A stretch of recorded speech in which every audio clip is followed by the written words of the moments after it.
Good morning, everyone. Thank you so much for coming here today on this beautiful day in London, this iconic building of the British Medical Association. Thank you to Capital Link for offering the venue for this wonderful forum. And as someone said in the AI and digitization panel, show me the money, where is the money? Where here is the money. I've got 5 wonderful gentlemen here, each of them bringing a very unique experience and probably a different optical lens to what the market is looking today in the ship finance world.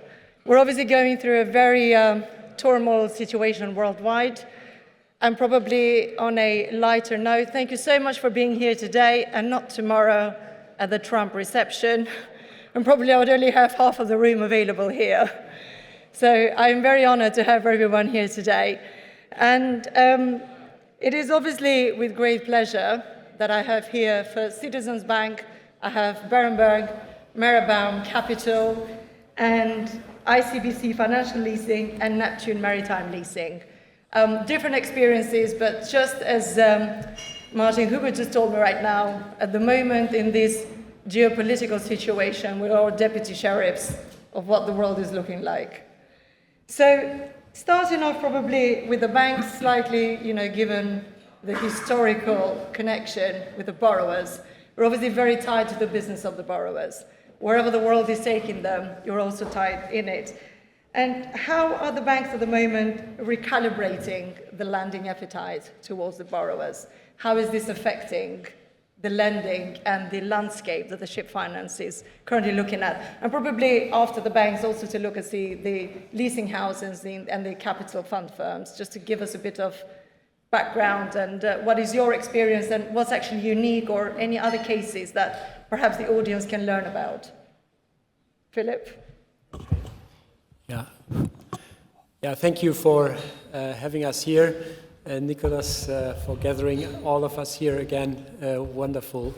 Coming to your question, recalibrating the lending, I must say, and that should not be taken cynical, but this geopolitical turmoil has rather, as we all know, given profit to the shipping industry. And if you summarize or try to summarize, I would say the one effect that we all know is a dramatic change in ton miles.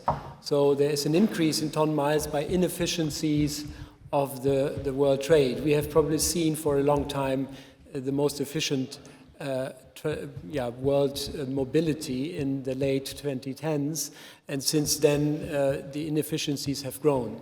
That has obviously be profitable for shipping.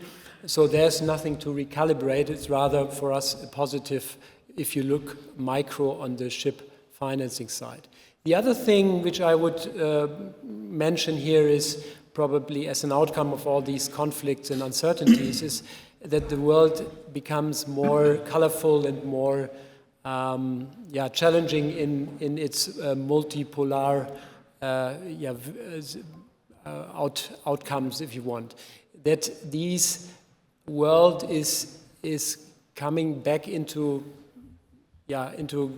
regional areas, and we have to recalibrate our risk appetite with regard to that I think. We have to be more careful. We have to learn about other regions and their rules. Just to take an example, the sanctions so far have been relatively fairly stable in the sense that they are in the UN, in the UK, US, European, predictable in a way. And we might now see this changing, and that obviously drives or makes our lending more challenging. So there are aspects of this multipolar world that we might see that make lending a bit more refocusing on the areas we know best. As you know, Berenberg is a European-focused bank still, so and we are mostly bilateral lenders, so we can control what we do, and that is helpful in this respect. Wonderful, thank you. Good morning, everyone. Thanks for coming and listening to us. For the question, I had two thoughts. On the one hand, the shipping world has become a smaller place, more regional, with all the geopolitical turmoil that is going on. Our approach to clients has become a little bit more difficult. You cannot be naive. You have to really do your due diligence in terms of what ships you finance, where have they been. On the other hand, the world is becoming a bigger place in the sense that we see a lot of competition on the finance side. You have Asian, not only my neighbor, but a lot of Japanese banks are venturing back into Europe, trying to find business here in what is basically a increasingly low margin environment. Famously also Greek banks are now venturing out of their own country, trying to find business elsewhere in Europe. So for me it's two different things. It's becoming more difficult, and then on the same time we find more competition from people we didn't think they would come and look for business on this side of the globe. So it's a bit of a mixed bag. Interesting. So coming from the mixed bag, the three gentlemen taking it on. Harris, okay. Martin, Kevin? Yes. It's a great honor to be here. Thanks for the question. So definitely the geography brings a lot of uncertainty, a lot of challenge for Chinese leasing house, especially for the USTR. So everyone is sees the USTR target for the Chinese build vessel, Chinese operator, Chinese owner. So at current stage, frankly speaking, all the leasing house are working with the lawyer, with the clients, with the Chinese finance regulator to discussing the possibility for alternative structure. So in the long term, in respect of the long term, we believe the Chinese government and the US government will make agreement for the big picture of the negotiation, which will benefit for all the countries and the world economic. So, and additionally, I would like to make up some few points. So the first point I would like to share is Chinese financing regulator play a very important role in the global shipping financing. As everyone is clear, the total asset portfolio of Chinese leasing house in the shipping financing by the end of last year accounts for $100 billion. So of which ICBC leasing accounts of roughly about 20%, which is a big figure. So we could not see it is very easy to find an alternative financial solution or financial tools to replace it very easy. Additional point I would like to make up is as the subsidiary, 100% subsidiary ICBC Bank, ICBC Leasing engaged in the shipping financing for more than 15 years. So we stick to the long-term, sustainable and stable shipping financing strategy for our clients. So it is very pleased to see even USTR issue has been announced by roughly half a year, but we see the majority of our clients prefer to stay together with us to overcome the challenge we are faced with. Yeah, that's all I would like to share. Thank you. That's a very interesting, obviously, outlook and feedback there, particularly given the uncertainties around the tariffs and how they are going to come into play and what that impact is going to have in the industry. Martin, Harris, your experience in the current market? Yeah. Good morning, everyone. Thanks for coming here. As most of you know, Meerbaum is advising Oaktree, so we deploy Oaktree money, private equity money in the shipping space. And normally you say how well private equity, more risk, and there's a price for it, which yes, we offer flexibility. We do some things that banks don't want to do. But what we don't do is we don't take political risks. So when it comes to Red Sea, when it comes to sanctions, private equity is probably as risk averse as banks. more than some banks and definitely faster to react to risks like that. So we were probably the first ones to say, no Red Sea, please. We don't want to have Oaktree and Dead Seaman in one headline in Financial Times. And we also asked our Russian clients, there was only one of them, to finance elsewhere when the frictions grew. So there are some risks where there is no price that we think is adequate. Therefore, we don't want those. We're happy on the flexibility, on speed. We're happy with market risks. Whatever we can do to make a project fly that is sense-making. We see more competition, but we also see generally that clients understand that there are several elements. It's not just price and leverage, but it's also whether you can adapt to how the market is, whether a project makes sense, maybe with a repayment holiday in the beginning, or generally more adjusted. And basically, if you're listening to your clients, there's still a market out there, and it's still fun to do this business. Absolutely. Well, good morning, everyone. It's a great pleasure to be here, and thank you, Nicolas and Olga, for organizing this great event, and for actually putting the finance panel in the morning, because I think it's been a long time since I haven't had a morning session, and in fact that's great because there's a room full of interested participants in this conference to hear what we have to say. So, and that's positive news. What's also positive is that, despite the talk about fragmentation of the global trade and the global market, which seems to be a headache for a lot of people, governments included, as we heard earlier, sometimes it's a vitamin. Fragmentation is a vitamin for shipping because it adds ton miles, and as we've seen, it has been one of the most tumultuous, periods for history. I suppose it has been one of the better periods for shipping. And as such, we see a lot of interest. There's been a lot of transactions on the S&P market, new buildings, etc., etc. So it's a very vibrant market. We're pleased to be part of this vibrant market. We only started our business 4 years ago, but we've been growing nicely on the back of increased demand. And indeed, there is, we're going to be, approaching $1 billion at the end of the year, which is, I think, an interesting milestone for us once we get there. And I think it's on the back of the increased trade, but also despite the fact that, as my colleagues here said, that there's quite a lot of funding available.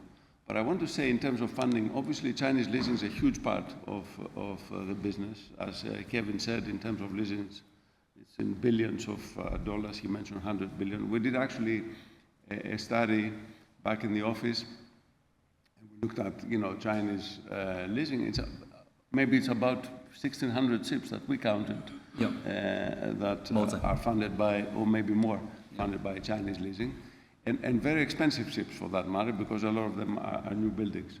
So from our perspective, despite the discussion, I think if we're talking about $100 billion of funding coming from China, it's very difficult to replace that, and it's definitely not going to happen overnight. However, owners need to be very alert to geopolitical changes, be alert in terms of sanctions and regulatory changes that affect our business and affect also the funding business, financing business. Mm-hmm. We're one of the European leasing companies, and as a result, we're still able to transact freely around the world. We have a global business with presence in Asia, in Europe, and the US, and we continue to see this market with a degree of optimism. Well, the market is going strong, that's right, and I don't think owners have sat on so much cash as they have done in any other decades or any other shipping cycles. And by the same tune, this is the reason why new financiers or financing models are actually emerging. And therefore, there's a lot more competition, but there is also a borrower's market, in a way.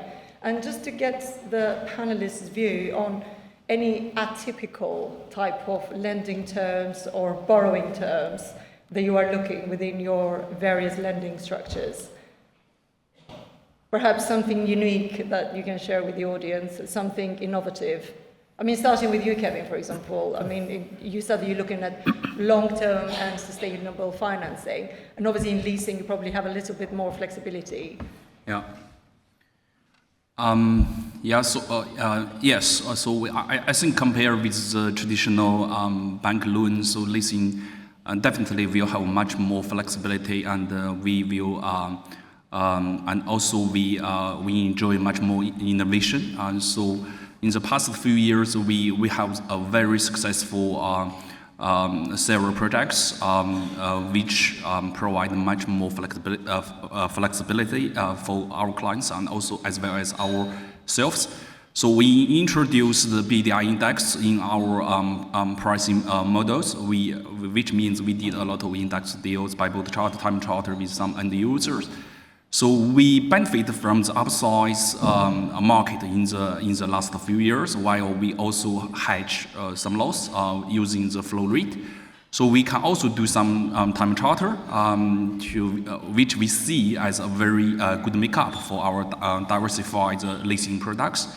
So we see innovation is a key point, which will make the leasing products total different, not total, I think is a little different from the traditional bank, which will a very important factor make leasing house surviving in the very fair competition market. Yeah. Thank you. Yeah, maybe to add to that, we have seen obviously a very competitive market over the last few years developing, and there's a spiral of price competition as well, and I think also some risk elements that become a bit more challenging for us to cope with. So the innovation we brought to the market, and that goes also maybe with this more multipolar world, is that we introduced Japanese financing into the European market.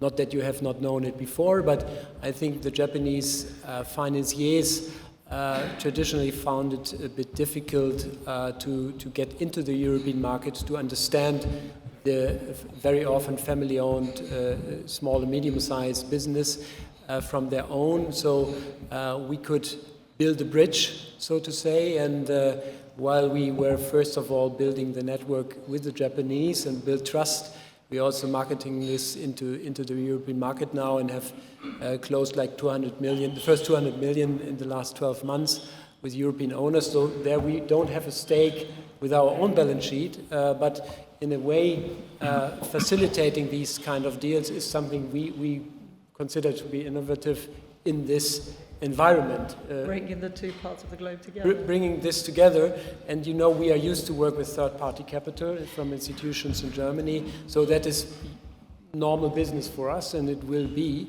also going forward. Otherwise, the lending remains relatively traditional for the asset-based lending, I would say.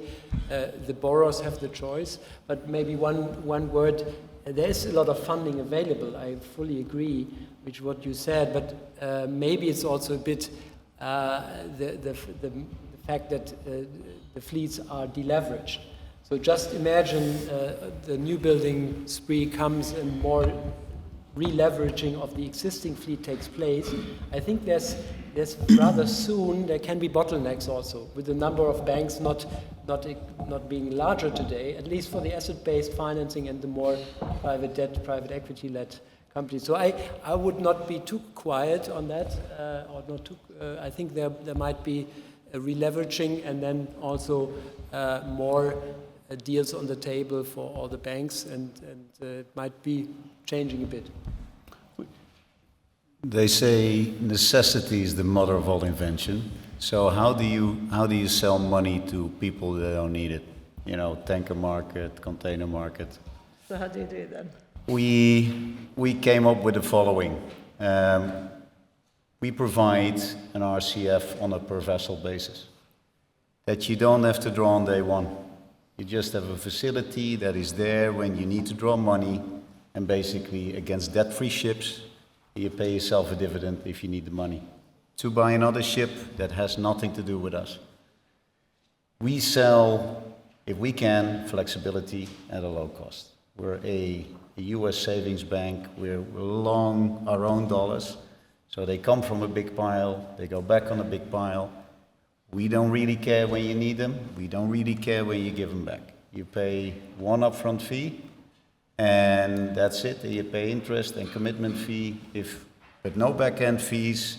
There's no prepayment fees. There's no redrawing fees.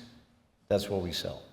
We'll quote you on that. You don't care when you get it back. That's pretty good. Exactly. Exactly. But it's interesting what Martijn said earlier. Look, if you look at the availability of funding and you look at the distribution curve, it's skewed. And it's skewed towards the larger companies. In fact, again, looking at the little study we did for Chinese leasing, out of the 1,600 ships, the majority, 80% of that, maybe more, were with the top 20 companies around the world.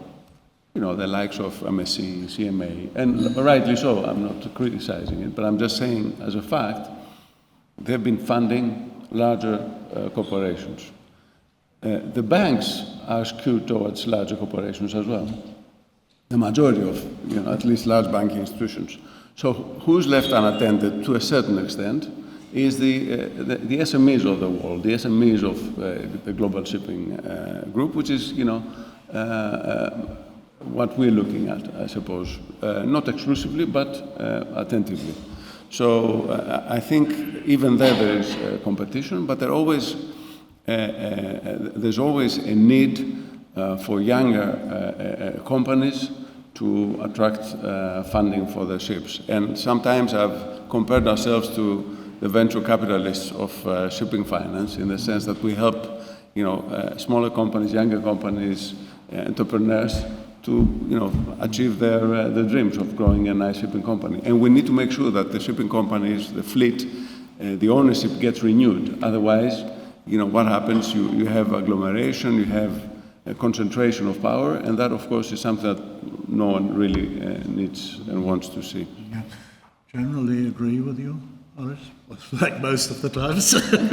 But I'd like to add one there. Normally we say a deal needs to make sense for everyone, and on the new building front, also on the bigger companies, there were policy reasons why they could get good funding, cheap funding in the countries where the vessels were built. Now with Trump in the picture, we have some extra costs of getting funding from that countries. So on places where we couldn't compete because it just didn't make sense, which is new vessels that came straight out of yard, there are in some instances also for bigger companies good reasons to pay a price that would make us happy and have Western sources of funding to avoid problems in the US when you call those harbors. So the market is opening up. We will not replace Chinese leasing, but for some projects it just makes sense to go to Western sources rather than to get funding from the countries where the vessels are built. So you will see our fleet being younger, and not only the smaller people, but also bigger people. Yes, absolutely. Would you say that ESG and compliance, compliance has got so tough that the new line on the block is, sorry, we can't get through past compliance. It used to be we can't get you through credit, now it's like we can't get you through compliance, but ESG and compliance is obviously a very key focus around shipping. It's become so much more difficult to try and untangle the various layers of ownership, chartering, operational, shipping is international, AIS is all good to try and track it, but do you really have a grasp on it 100%? I don't think anyone in this room can say that for certainty. And from a lender's perspective, each and every one of you obviously bears that risk on a daily basis, and to try to get obviously your perspective on it. How do you handle it? How do you monitor it? There is a lot of cooperation, obviously, that is needed from the borrower side. There is a lot of reporting, a lot more than it used to be before. And again, sharing anything which is new, innovative, and unique within your practices with the audience today. Are you referring mostly to compliance on the ESG part, or across the board, all the Across elements, the board, E and S? because it's so wide and it's so big that it literally catches every part of their operational shipping. We don't make it a topic because owners have so much regulation in that space already to deal with. We don't feel we have to add to that. It is, in a sense, as a society, we're happy that it's on the agenda. But to add from the finance side, to add even more to that, I think the awareness phase where we had Poseidon principles and all of that's been working well. So to get the awareness, but to continue doing it, I think would be, we don't subscribe to Poseidon principles not because we disagree with them, but because we think, okay, at this point there's not a lot to add from our side. There's so much regulation already in that space and coming. We're just happy that there's better engines these days and better speed and consumption. That's already a big plus. And that's only the E in ESG, I understand. But yeah, we're cautious in adding to that burden. To the burdensome exercise. Yeah. Well, there is some sort of a backlash really against the environmental focus lately. Even I read with disappointment, I should say, that the Net Zero Banking Alliance was dissolved, and this is not related to shipping. It was just banks looking at environmental issues, and I think we should be looking at environmental issues because it's just good for everyone. Now, of course, the big question is how does one go about it when you have conflicting regulations, when you have EU being very committed and focused on these matters, even by implementing taxation, ETS, fuel EU, etc., that would have an impact, a positive impact on the environment. But on the other hand, for example, the United States does not want to be part of such regulation. And even the IMO tax, which is supposed to be decided and voted on in October, there's a question now on whether it's going to go through or not.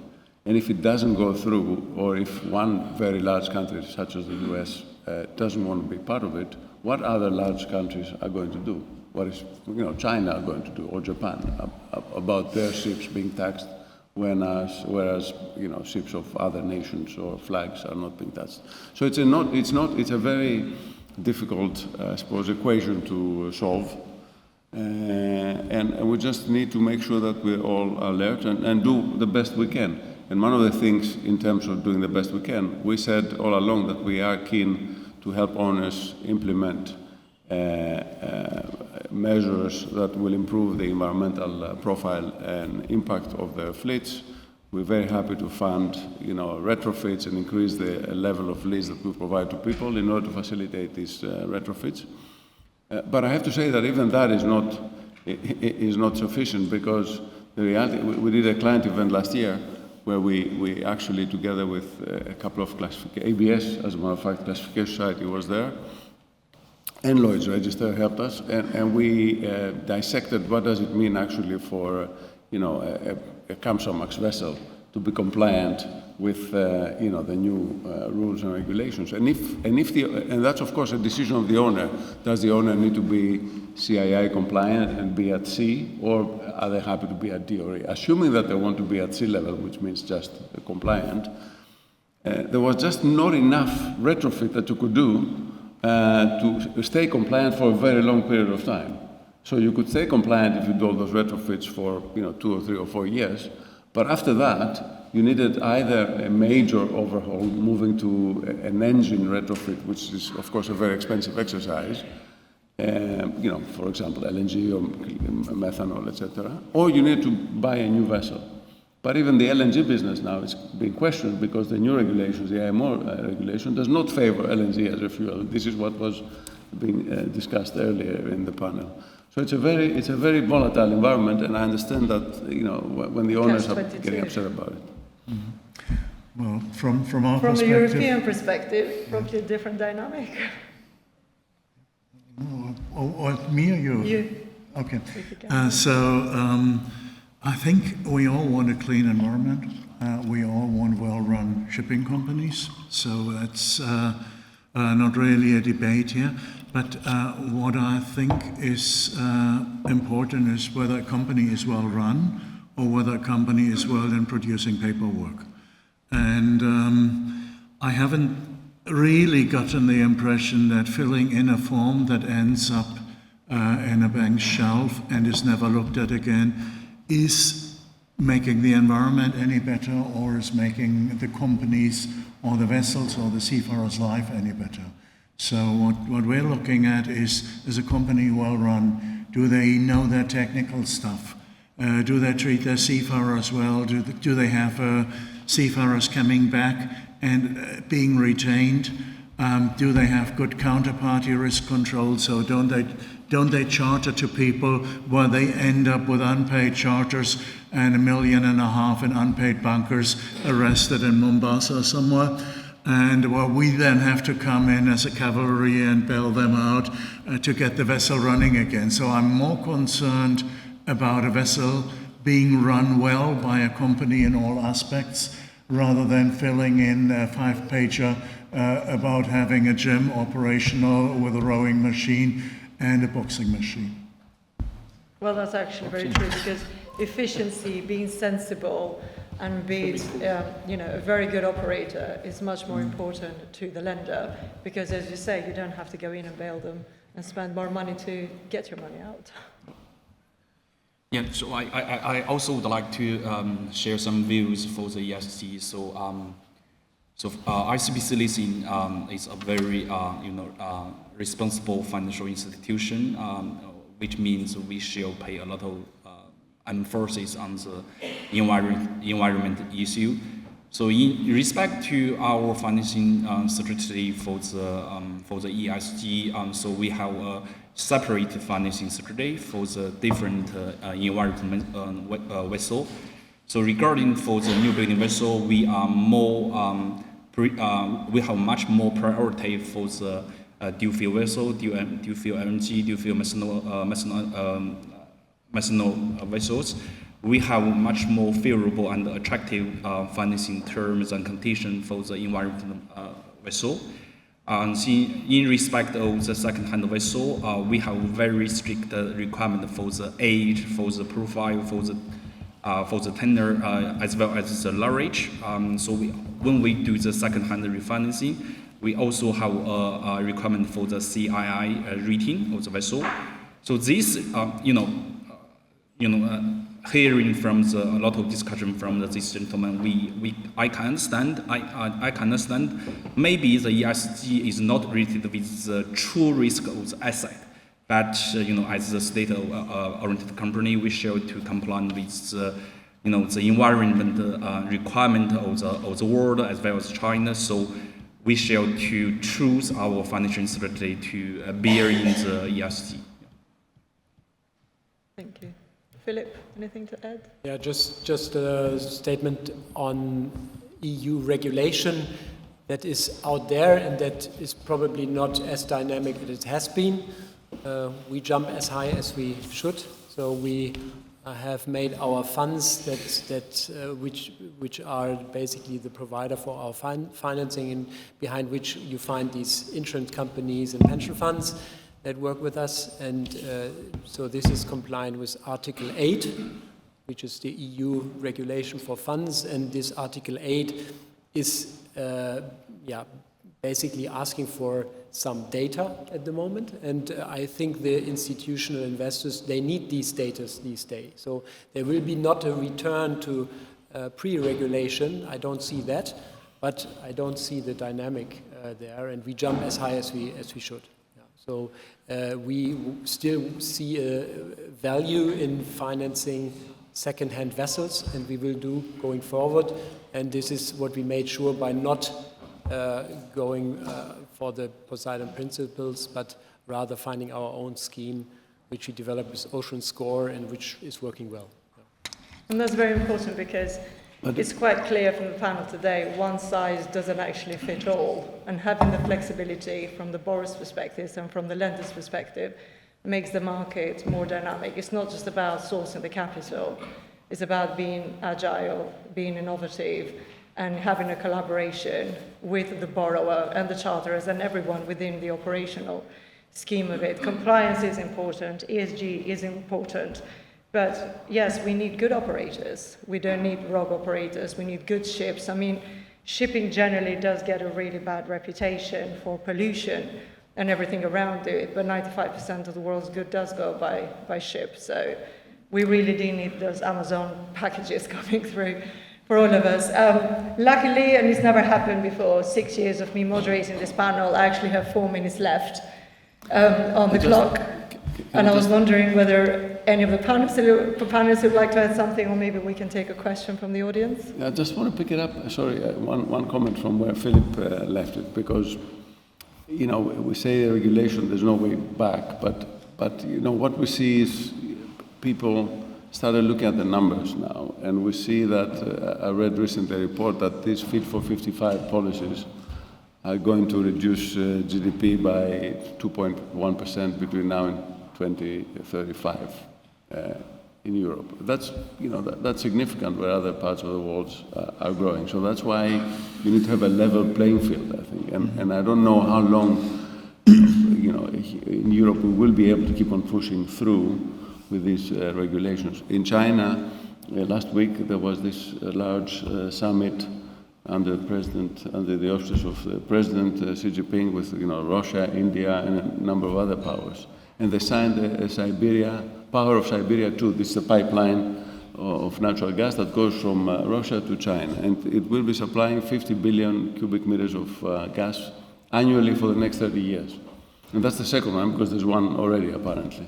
Now, 50 billion, I did a quick math, actually not me, ChatGPT did it, but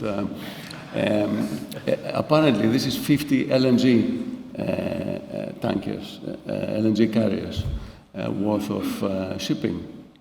If you are to, in fact, replace this LNG, the gas, natural gas with LNG transportation, which means that these type of decisions and political, to go back to geopolitics, political decisions make, you know, ultimately have an effect on ships, but they also have an effect on prices, because that means energy prices in China will be lower for businesses and consumers. We know energy prices in the US are much lower. Electricity apparently is 158% higher in Europe, cost of electricity, than it is in the US. And the cost of energy is like 3 to 4 times higher. So these are elements that, you know, people will start taking into consideration going forward. There's no way around it, I'm afraid. Yeah. But you assume that politicians and policymakers understand that Europe is not an island, but we have to look at the global economy and the global scale of regulation, and cannot have all a separate thing. I'm romantic. I'm not sure we're there yet. I think probably the fear is that Europe is sort of enclaving itself within the regulation, and then the rest of the world, the Far East, it is a force to be reckoned with. You know, it cannot be ignored. And maybe a balance in the middle, somehow it will be met. Perhaps not today, but thank you so much to my wonderful panelists, and for such a great insight into the world of ship finance, and I'm sure that they will make themselves available to have a one-to-one discussion with everyone in the audience. Thank you.